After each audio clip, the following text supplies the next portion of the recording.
What's going on, everybody? My name is Johnny. Welcome to J&M Productions, and in today's video I thought I would show you guys all my Guitar Hero guitars. You know, you see them in the past all the time. Wow, that was a horrible angle. Here you guys can see all the guitars, and I thought it would be a really intriguing thing to show you guys all the guitars, which ones I like the most, which ones work the best. So let's go ahead and see which ones I have and how they all work.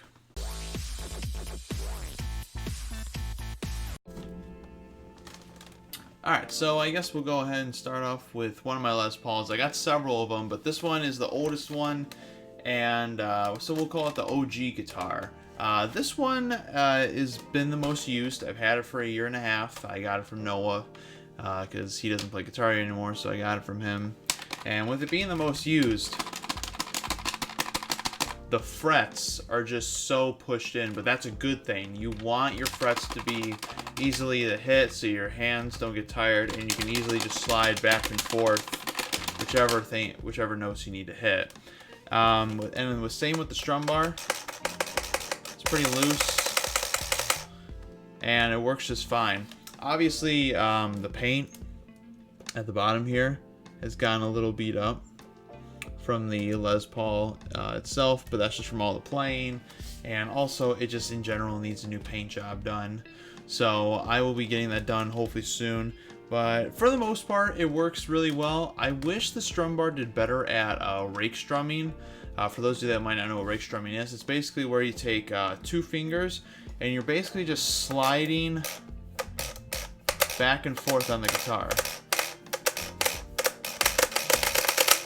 And you can even do it with one hand too. And with that, sometimes the switches don't work properly. That's just because it just depends on how much use it's had. But other than that, this is a solid guitar, and I'm hoping to continue to get a lot more use. I really should paint a different color. Maybe I should even paint it orange. I don't know, considering I use it a lot.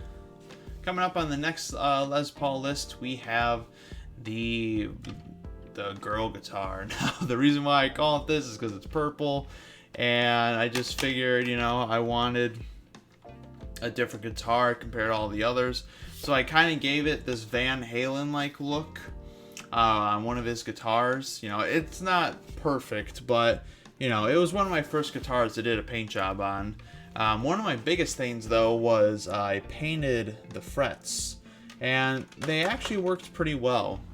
This guitar actually came from Amazon. This is they have their own Wii version, so this is technically not a Activision guitar. This is a knockoff one, and yeah, it kind of shows. The frets felt like shit when I first got them, so I actually had to take it apart, and I actually had to take a toothpick or something, and I actually had to poke in between the rubber that pushes down on the frets, and now it's way better than what it used to be. I generally don't use this guitar a whole lot, simply just because, you know, while it works pretty well, I think I kind of messed up on the frets when painting them, and they kind of get stuck every once in a while. But the strum bar actually does phenomenal, and that's the biggest reason why I use it. It works really well on raking and everything, so definitely recommend it, but I maybe next time would not paint the frets like I did. Next up, a little personal favorite of mine, the Murica guitar. This one was actually the most difficult one to do from all of them, simply just because I had to, because this is an Xbox 360 skin, and these skins do not fit properly on the Wii one, simply because this is a whole shell. Like, you guys can even see it through here. It actually covered up where the Wii remote goes. And with that, I had to take a little pliers, and I had to rip off each of the little pieces of plastic that come out for it to work properly, or basically for it to fit right. And then with a shit ton of flex glue, not sponsored, I was able to get it all in. You can actually still see a lot of the glue remaining on there. I mean, it's all dried up now, but it definitely held it in. So this one's not going anywhere. So it looks like a 360 guitar, but in reality it's a Wii one. And this one has the best strum bar for raking. There's just something special about it. One thing I'm not really impressed though are the frets. And like I said, it really just depends where you get them, you know, and how much they've been used. I bought this one from eBay, so just from looking at it, I can definitely tell it got used a lot. This one, I guess we can call them Murica 2.0. This one has the best paint job on it, 100%. It's actually glossy. Like, it's smooth, and it's definitely my best work I've done spray painting a guitar. This one I use quite frequently, just when I want to switch guitars for a little bit. And World Tour guitars fit better for me, just because, you know, I ain't gonna lie, I'm a big dude, and having a little Les Paul can be a little annoying sometimes. So having the World Tour guitars fit properly for me, and just in general, they're better. And the raking on these, unfortunately, you can't do that same finger technique. You actually have to use, what I do is I use right in between the palms here, and I just rub.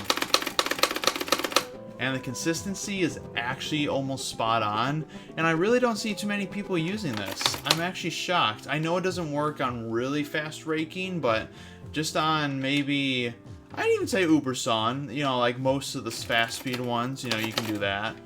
But for the most part, it works great, and I totally recommend World Tours. I think they are the most underrated guitar, even for the Wii version. And finally, of course, being the ginger I am, you gotta have the Ginge guitar. This is painted orange, and all the frets are orange. So it's as orange as it could get. I almost wanted to paint this whole lineup, but I decided not to, just because I wanted to keep the original that was there. But this guitar works phenomenally. It's just, I rarely use it, just because I don't want something to break to where I can't actually use it. And I like using this on my streams, whenever I stream. I rarely do it for Clone Hero now. But this is a great idea. And I know some other YouTubers have it all orange frets too. But for me, it's perfect just because it matches who I am. And of course, you cannot have a Guitar Hero collection without the Explorer. This was the best deal I had, you know, because Explorers can be really expensive. Whether it's on eBay, OfferUp, Marketplace, it doesn't matter. I got this for 15 bucks, and it came in the box with the game. That is insane. Like, I don't think they understood how much these are worth, but regardless, when I saw it online, I contacted them immediately because they just happened to be in the same town as me, and boom, got it. And this works phenomenally. And raking on it is a hit or miss, just simply because it's all based on the controller switches, like I keep saying. And the Explorers, unfortunately, don't have the world's best on it, in my personal opinion. But what's great about them is the frets. The frets are so easy to hit, even when they're brand new. And in general, it just works phenomenally. However, this is not a Wii guitar. This is actually an Xbox 360, but it's saved because it's wired. And wired Guitar Hero guitars work great on Clone Hero. But alright guys, that's going to go ahead and end today's video. Obviously, we got the collection all here. I have the drum set back there, but there's really nothing much to talk about it. That's kind of a whole nother thing to discuss about. But if you guys enjoyed, be sure to like, share, and subscribe. We got more videos coming, of course. And as always, we'll see you guys in the next J&M Productions video.